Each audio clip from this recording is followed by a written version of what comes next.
Russia invaded Ukraine. There's other breaking news that we woke up to even earlier than the news of the sanctions, Max, and that is Senate Majority Leader Chuck Schumer, who doesn't travel all that much, but he arrived in Ukraine this morning with a delegation of, I think, about 3 or 4 other senators in tow.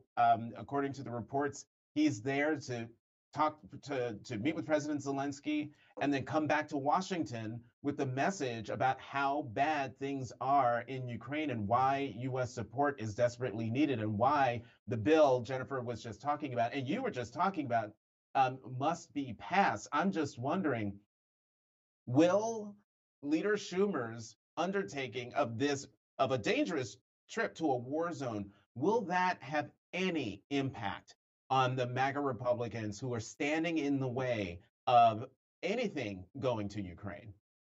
Probably not. I mean, I'm glad Chuck Schumer is there. I think that's what responsible American leaders ought to be doing, which is to showing solidarity with the Ukrainians in their resistance after more than 2 years to this unprovoked Russian aggression.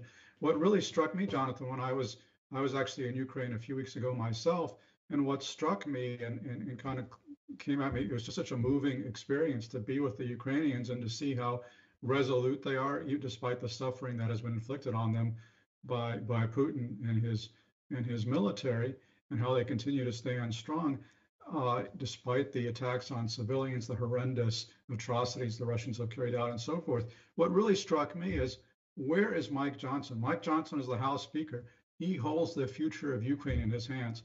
The course of this war is not going to be determined on the battlefield in Ukraine. It's going to be determined in the House of Representatives in Washington. And Mike Johnson has more power than anybody else to determine what goes to the floor, what gets passed, what doesn't. And right now he's blocking the aid bill that Ukraine desperately needs. As Jen Rubins mentioned, they are running low on ammunition, and they've just lost Avdiivka, another city that fell to the Russian onslaught because the Russians were firing, 10 to 15 artillery shells for every one that the Ukrainians had.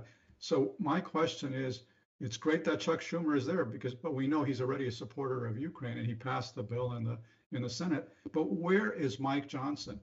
Doesn't Mike Johnson want to go to Ukraine? He's never been there. He should at least have the decency, if he's going to tell the Ukrainians that he doesn't care what happens to them, if he is going to allow the Russians to conquer and destroy Ukraine, he should have at least the decency, the guts to look Ukrainians in the eye and say, screw you, I don't care what happens to you. But he doesn't. He's a coward. He's staying in Washington. He doesn't have the guts to go to Ukraine and see for himself why our aid is so desperately needed. It's heartbreaking.